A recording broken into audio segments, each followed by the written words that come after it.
You ready? Let's learn some math. Math, math, math, math, math. Math, math, math, math, math.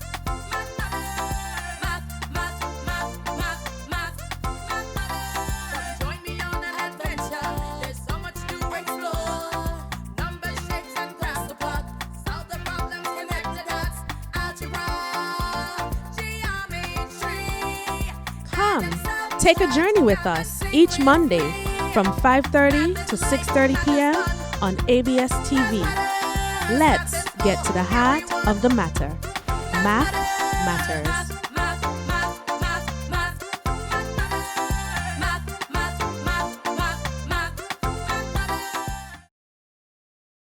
Welcome back to another episode of Math Matters. We are glad you are here with us today. Before we delve into our topic for today, measurements, area and volume, we will be solving our challenge question from last week. Remember, there are prizes to be won at the end of the season. But to be qualified, you must hand in your solutions by Wednesday of the same week the episode is aired. Remember, send it to mathmatters268@gmail.com. Our challenge question last week was, the cash price of a laptop is $1,299. It can be bought on hire purchase by making a deposit of $350 for 10 months at $120 each. What is the total of the hire purchase price of the laptop? How much is saved by buying the laptop for cash? And what is the interest as a percentage of the cash price? Let us work that out. Our cash price is $1,299. However, since we are purchasing on hire purchase, we must make a deposit. Remember, our hire purchase total is the deposit plus the total monthly installments. So, $350 is our deposit. And we have to add that to the product of a monthly installment of 10 months at $120 each. The product for the monthly installment will be $1,200. We add that to our deposit, and our total hire purchase would be $1,550. So that's the answer for question 1. Now, let us look at question 2. How much is saved by buying the laptop for cash? So, we would then subtract our cash price of $1,299 from our total hire purchase. $1,550 subtract $1,299, which will give us a difference of $251. Our final question for the challenge that week, we have to find out what is the percentage of the cash price. So we will take the difference in the hire purchase, that this would be our interest amount, and we would then divide by our cash price. So that's $251, divided by $1,299. And since we are finding percentage, we will then multiply by 100 because it's per 100, and that will give us an approximation of 19.32%, which when rounded to the nearest whole number is 19%, since the direct number following the 9 is a 3. So we leave it at 19. Now let's get to today's topic, area and volume. Now on our screen we have a lot of objects that we may see in our everyday life. Some are 2D objects, some are 3D objects. And these are the objects we will use to find the area. Now, how to calculate area? Remember, each regular polygon has its own formula. Let us look at the square and the rectangle. The square and the rectangle has the same formula for area, length times width. That is because the square is a special rectangle. The length is the longer side for the rectangle and the width is the shorter side. But since all the sides of the square are equal, one side is used for length and the other for width. Let us look at the triangle. Now the area for triangle is base times height divided by 2, which is the same as half base times height, which many of you might be familiar with. The base for the triangle is the horizontal line at the bottom, whereas the height is the perpendicular distance from the base to the top of the triangle.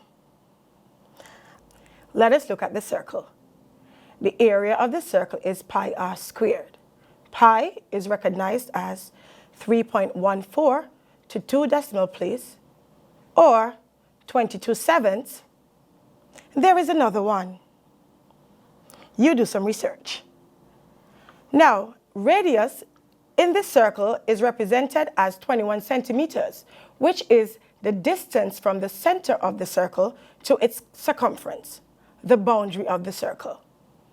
However, sometimes the radius is not given. A diameter is.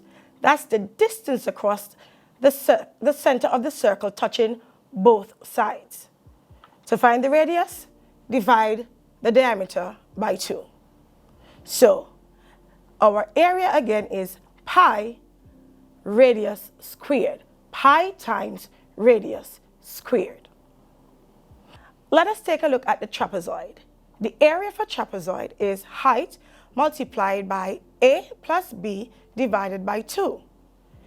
A plus b are the parallel lines that we must find the sum of to be multiplied by the height, which is the distance, the perpendicular distance from one base to the other. Once we have the sum and the product, we divide by 2 and we will have our area. Remember again, area is height multiplied by a plus b divided by 2. Now we have recapped our formulas. Don't go anywhere. We'll be right back. Join me on an adventure. There's so much to explore. Numbers, shapes, and graphs to plot. Solve the problems, connect the dots. Algebra, geometry. Come, take a journey with us each Monday from 5:30 to 6:30 p.m. on ABS TV. Let's get to the heart of the matter. Math matters.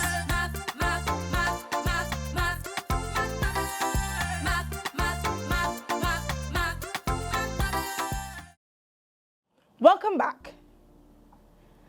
Since we have already refreshed our minds with our formulas, we will now use one or more to solve a math problem. Let's look at this problem.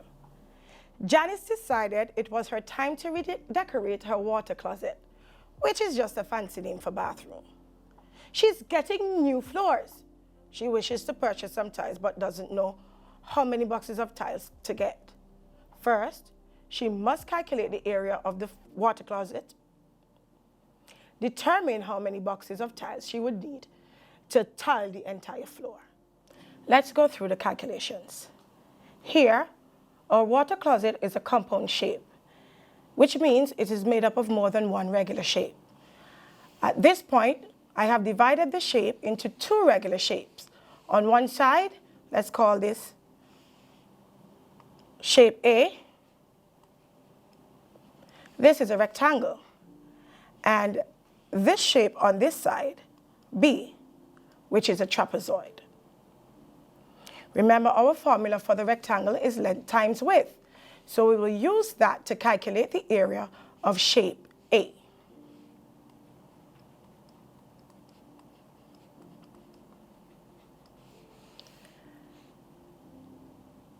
Since we have divided our shape in 2, this length of 10 feet is no longer valid for the rectangle. This now will become 8 feet.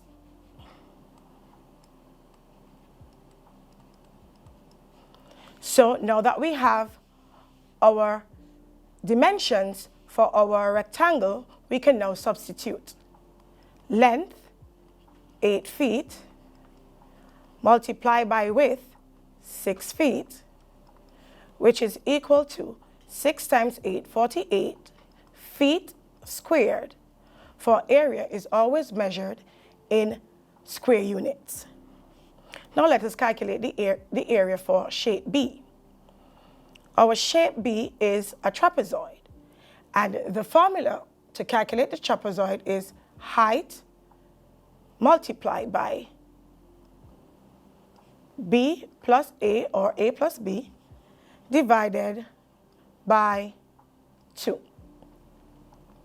Now we have to determine what our height is. Since our length of the water closet was 10 feet, we used 8 feet for the rectangle. We are now left with 2 feet on that side of our water closet.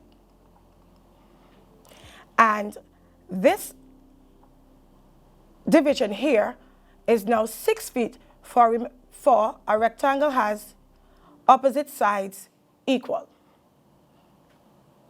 Now we have all our dimensions or measurements for our shape. We can now do our calculation by substituting the formula with the dimension. Our height is 2 feet,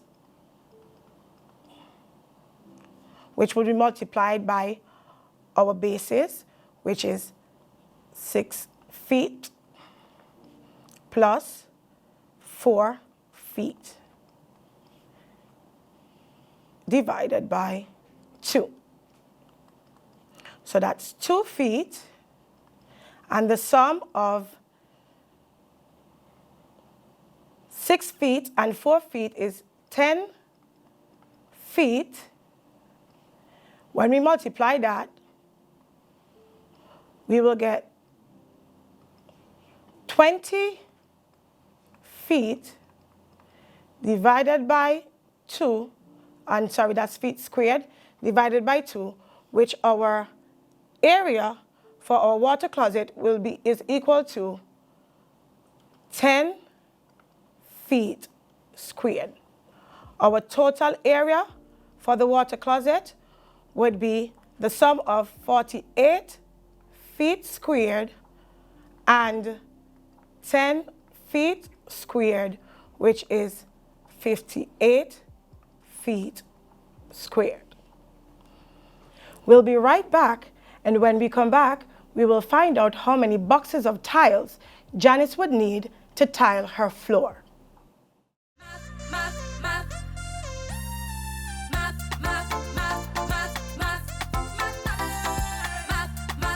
Take a journey with us each Monday from 5:30 to 6:30 p.m.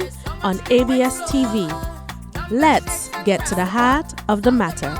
Math matters.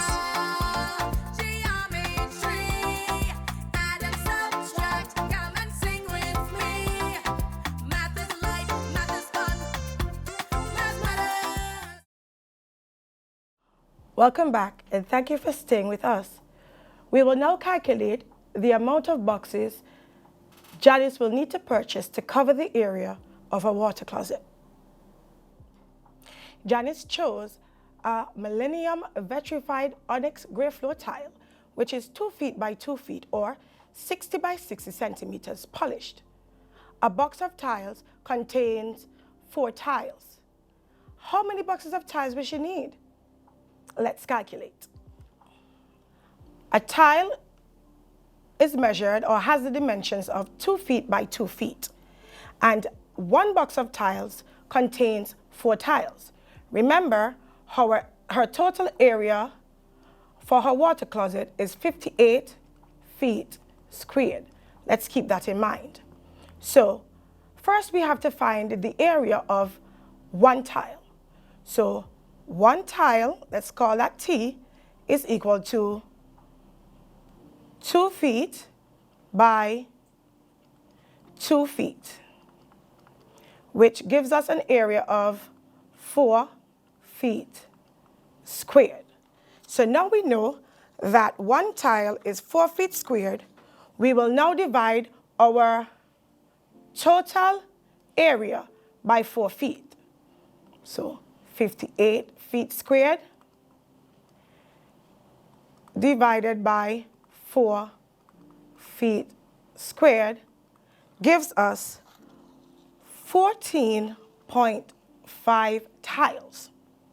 Since they will need 14.5 tiles to tile the whole floor, and there are 4 boxes of tiles within each box, we now divide 14.5 divided by 4.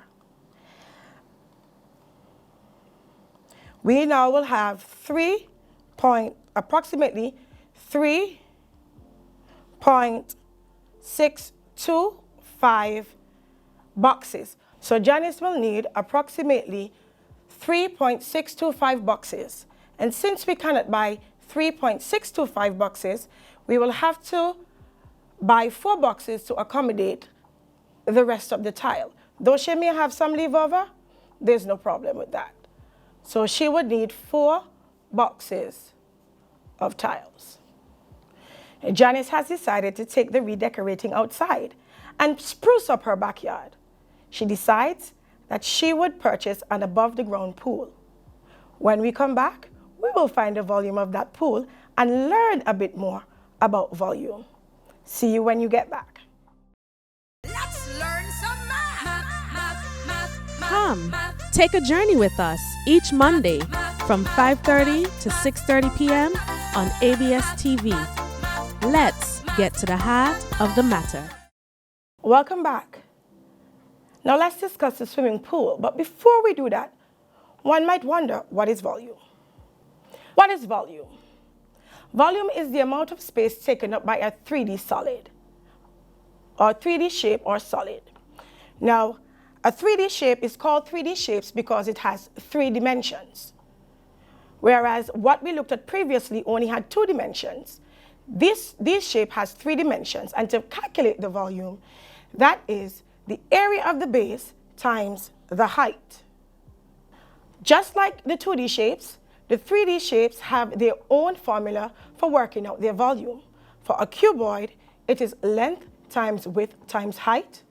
A cone is 1/3 pi r squared times height.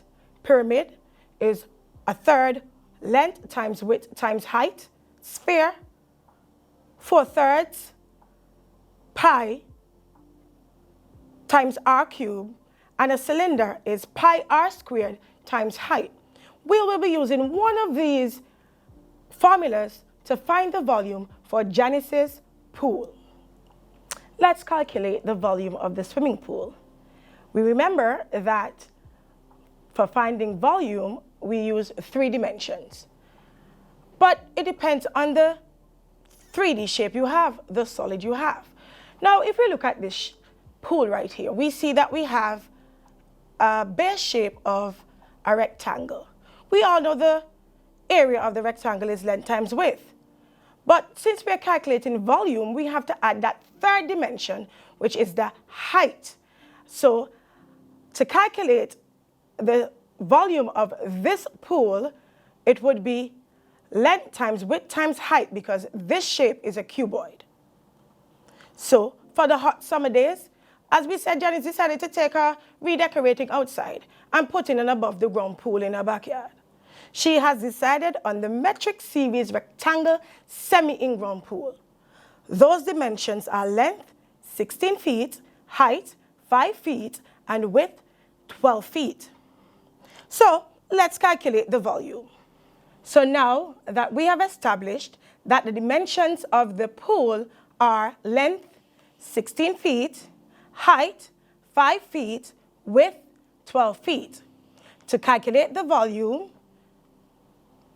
we multiply 16 feet by 5 feet by 12 feet.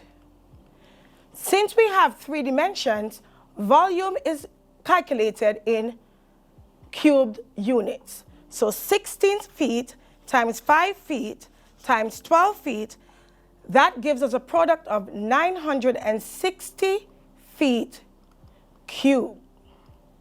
That's simple, isn't it? Once we know our formula, we can calculate any volume for any shape. 960 feet cubed, that's the volume for this pool.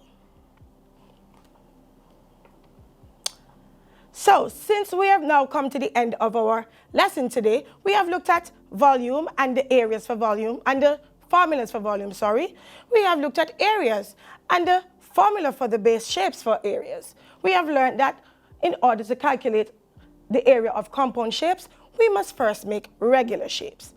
Area is always measured in square units and volume is always measured in cubed units. Let us look at the challenge of the week. Remember, you have to be a consistent participant and send in accurate answers to mathmatters268@gmail.com. This will entitle you to win, as I said, some of the many prizes we have. Well, you must first send in your answers by Wednesday of each week our episodes air, by 6 p.m. Let us look at the challenge of the week. A rectangular fish tank is 30 centimeters by 15 centimeters by 17 centimeters and is 1/3 full of water. What volume of water is needed to completely fill the fish tank? That's your challenge. We await your responses. Thank you for being with us this evening, and I hope you enjoyed this episode today on area and volume. We hope to see you next week when we look at algebra with an emphasis on factorization. Please complete the challenge of the week and remember to send in your answers by Wednesday. Do enjoy the rest of your evening. Thank you. Learn some math. Math, math, math, math, math, math, math, math, math, math, math. Join me on an adventure. There's so much to explore. Numbers, shapes, and graphs to plot. Solve the problems, connect the dots. Algebra, geometry. Come, take a journey with us each Monday from 5:30 to 6:30 p.m. on ABS TV.